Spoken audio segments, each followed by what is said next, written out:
Cari fratelli e sorelle, buongiorno.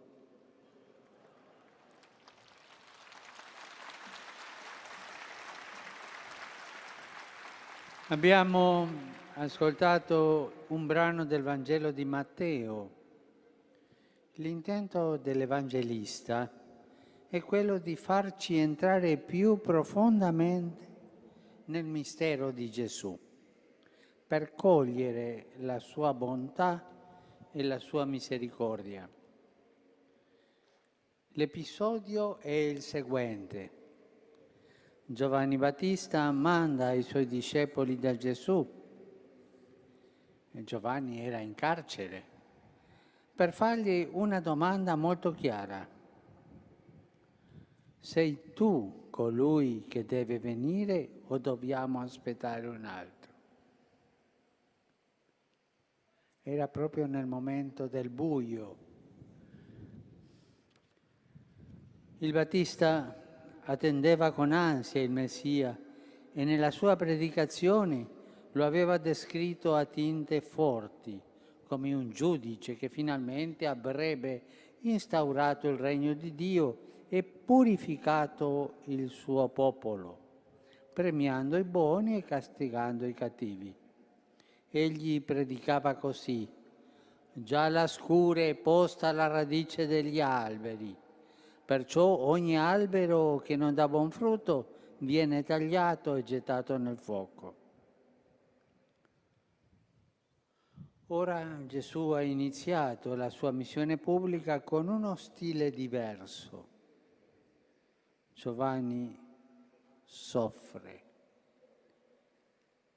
È nel doppio buio, nel buio del carcere, nel buio della cella e nel buio del cuore. Non capisce questo stile e vuole sapere se è proprio lui il Messia oppure se si deve aspettare un altro. E la risposta di Gesù sembra a prima vista non corrispondere alla richiesta del Battista. Gesù infatti dice: andate e riferite a Giovanni ciò che udite e vedete. I ciechi riacquistano la vista, gli zoppi camminano, i lebbrosi sono purificati, i sordi odono, i morti risuscitano, ai poveri è annunziato il Vangelo. E beato colui che non trova in me motivo di scandalo. Questa è la risposta di Gesù. Qui diventa chiaro l'intento del Signore Gesù. Egli risponde di essere lo strumento concreto della misericordia del Padre, che a tutti va incontro portando la consolazione e la salvezza, e in questo modo manifesta il giudizio di Dio. I ciechi, gli zoppi, i lebbrosi, i sordi recuperano la loro dignità e non sono più esclusi per la loro malattia. I morti ritornano a vivere, mentre ai poveri è annunciata la buona notizia.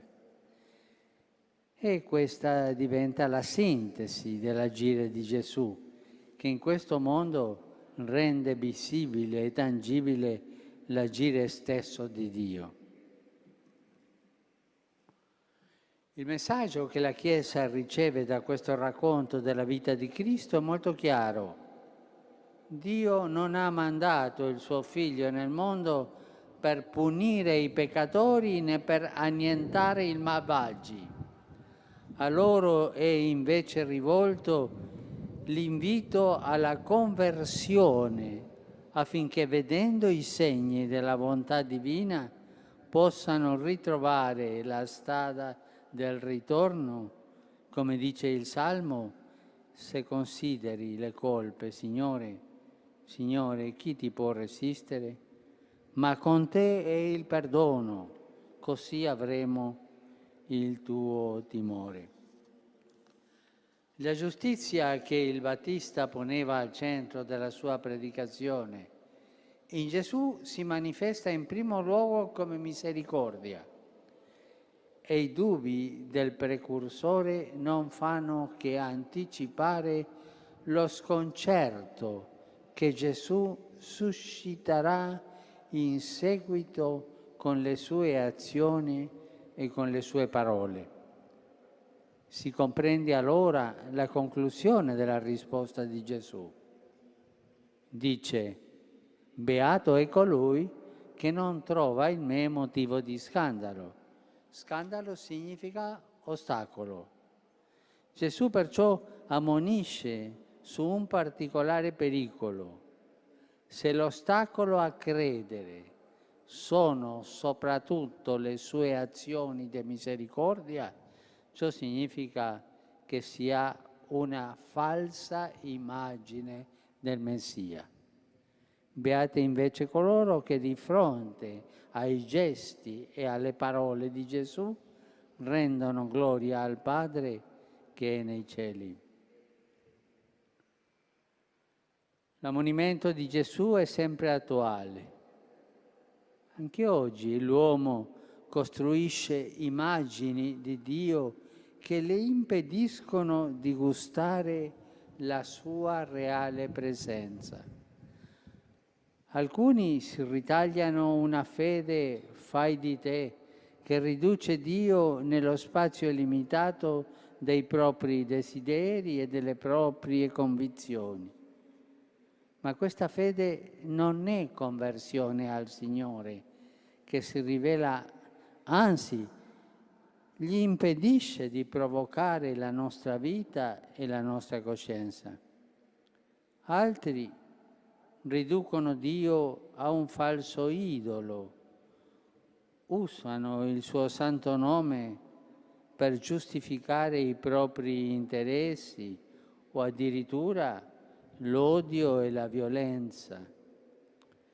Per altri ancora, Dio è solo un rifugio psicologico in cui essere rassicurati nei momenti difficili. Si tratta di una fede ripiegata su se stessa, impermeabile alla forza dell'amore misericordioso di Gesù che spinge verso i fratelli.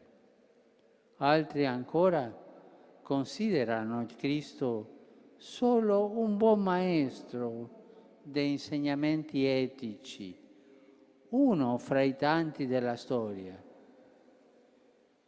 Infine c'è chi soffoca la fede in un rapporto puramente intimistico con Gesù, annullando la sua spinta missionaria, capace di trasformare il mondo e la storia.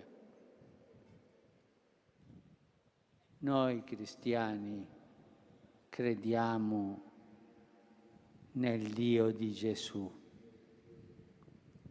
nel Dio di Gesù Cristo, e il suo desiderio è quello di crescere nell'esperienza viva del suo mistero d'amore.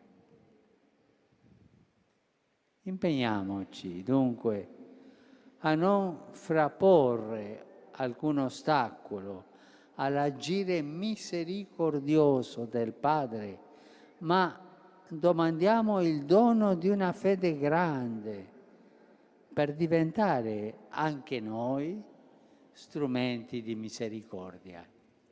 Grazie.